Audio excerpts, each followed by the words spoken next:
You remember that guy from GTA Vice City that at first clung to Tommy like a fly to a fresh pile of droppings and later turned his back on him because he felt mistreated? Yeah, you guessed it. That's an alternative way of describing Lance Vance, a communist that expected good money for little effort. I know it's a bit harsh, but it's difficult to look at it in any other way. Just think. Two men run a business. One of them does like 90% of the work, while all the other one does is constantly get into trouble. And he expects half of the profits. And if the first one would say, "Yo, bro, what's going on? This ain't right," then the other one will feel greatly insulted. However, what's funny is that Lance is actually difficult to offend. After all, Lance is kind of a tragic character. His cokehead mother never even cared about him. She preferred to snort blow instead of looking after her child. That also resulted in Aunt Enid having to raise two of the Vance brothers. It doesn't change the fact that his brother, Victor, has grown into a very moral, compassionate, and sensitive person. Lance, on the other hand, well, Lance has grown into an idiot.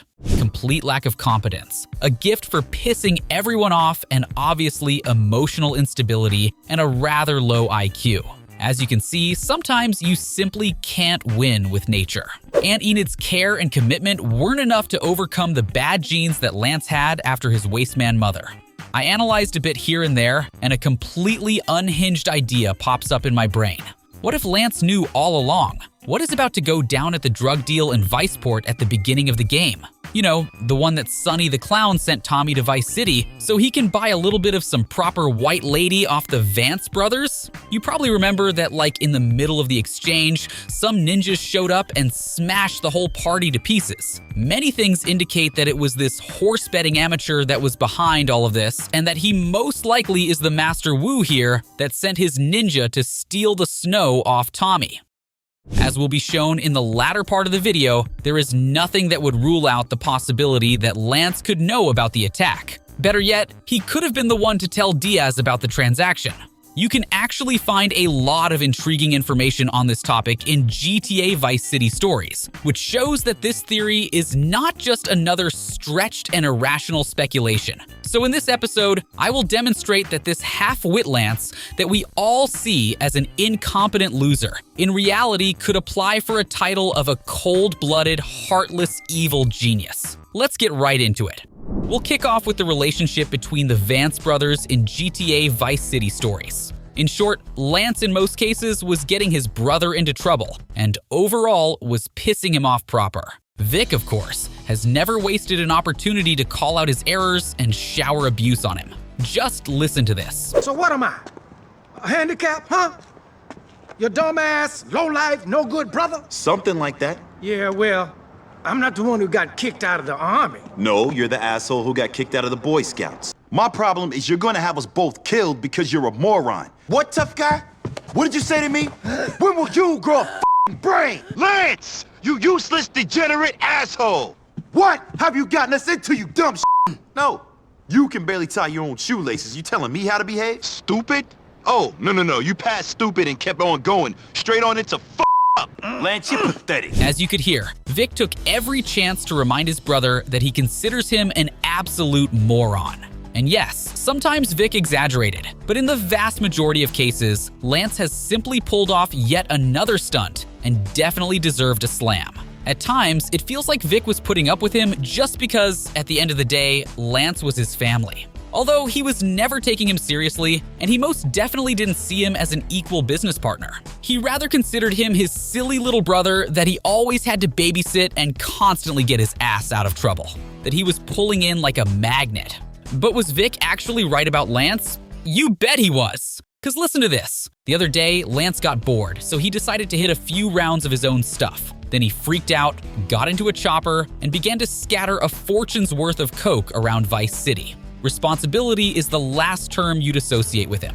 Every day could bring yet another stupid stunt of his. Lance, however, typically thought that he does a great job and that he's a hell of a good earner.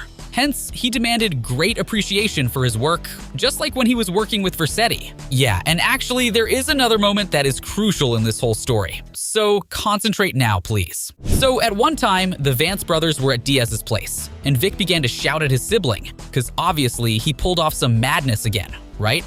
Diaz, of course, was witnessing all of this, so Lance got a bit embarrassed and apologized to Ricardo by saying this, "I'm sorry, Ricardo, baby, but sometimes brothers get an alpha male on you, you know?" And now, the important bit, Diaz answers, "I know, that's why I killed mine."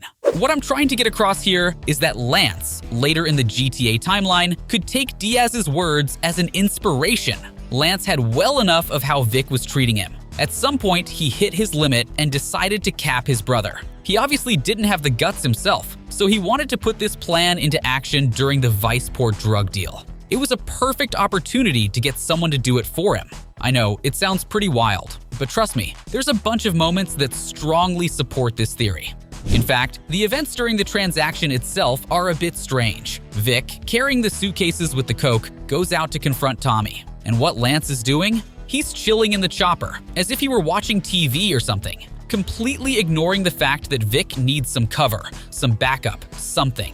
The only thing missing was a spliff of Badman's ganja in that bloody cakehole of his. It seems as if Lance knew all along that the deal was about to get mashed up by these ninja and consciously allowed his brother to be killed. Alright, but let's slow down a bit so we don't get confused, and let's summarize what has been said so far. Lance was criminally incompetent and behaved like a dumbass. That's why Vic has always patronized him. Lance, however, demanded an equal partner approach from his brother. He was fully convinced that he deserved it. In reality, though, he ain't deserved nothing, since he was a totally useless imbecile.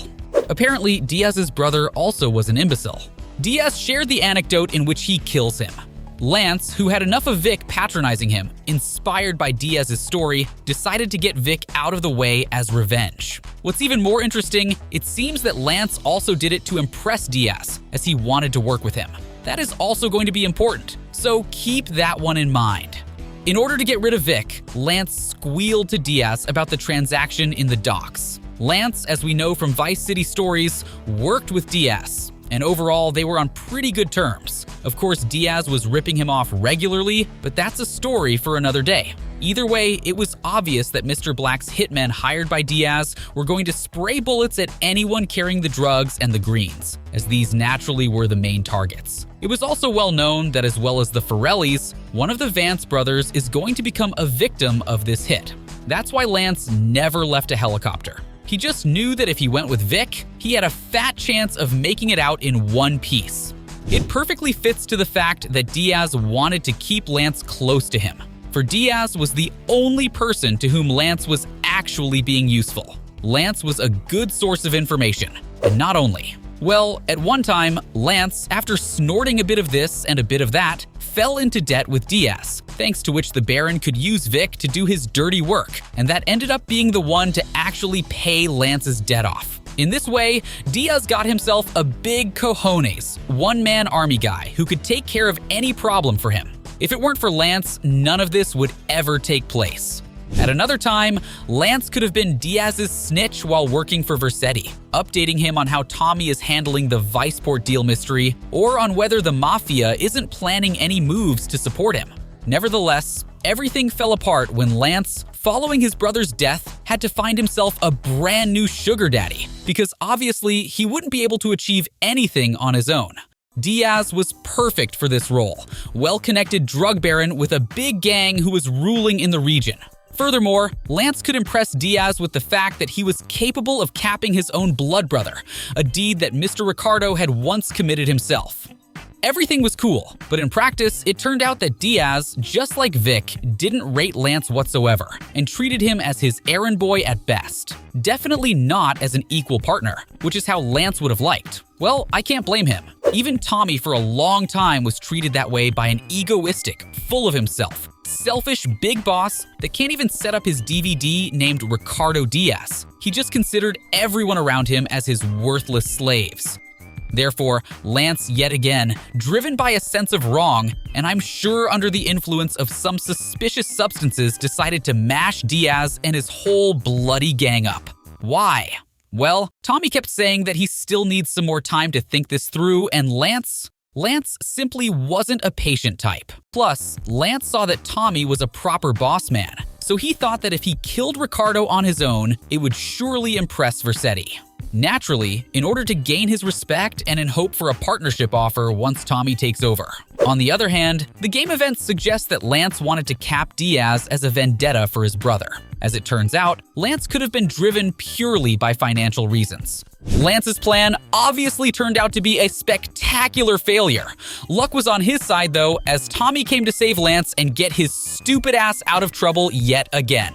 Following this, Tommy became a perfect candidate for Lance's new sugar daddy, so Lance made him his new target. Eventually, Tommy, with Lance's help, brings Diaz down. Lance is ecstatic and convinced that Tommy is the one who's not going to patronize him like everyone before. So what happens next? Well, Tommy of course treats Lance like some next errand boy.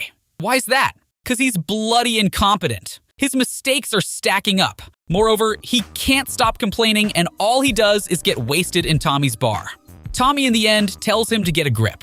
He clearly lets him know that he ain't gonna tolerate this circus. Lance obviously doesn't take it on the chin, but calls Thomas and tells him not to embarrass him in front of the boys. What a selfish idiot he is. Tommy obviously ain't having it and ignores these complaints. So what does Lance do?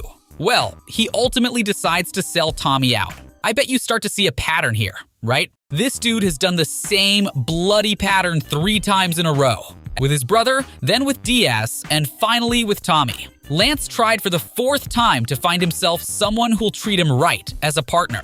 I'm sure it would turn out the same way it has before, but we'll never find out. Because Tommy, as a deranged psychopath, annihilated the whole mafia, Lance and Sonny in a blink of an eye. If this theory is correct, I must admit, Lance may be a completely miserable waste man, but he'll do literally anything for money and influence. It's not a good thing, of course, but the point is to display how motivated Lance was in his quest for an equal partnership. This desperate pursuit after this random objective made him blind to the fact that he was actually repeating the same mistakes over and over again. Neither Vic, nor Diaz, nor Tommy haven't given him what he expected, and yet he still found another prey, Sonny Forelli. By the way, I think Sonny would get rid of Lance as soon as Tommy's mansion is taken over, since as we know, the mafia eliminates traitors immediately. Let me know if this theory portrays what actually was Rockstar's idea for Lance's character, or is it like one of the conspiracies straight from the truth? In the meantime, thank you for all the comments and reviews. Make sure to check out my video about the Viceport deal itself if you want to get deeper into today's topic. Meanwhile, I wish you a good day. Take care and see you soon.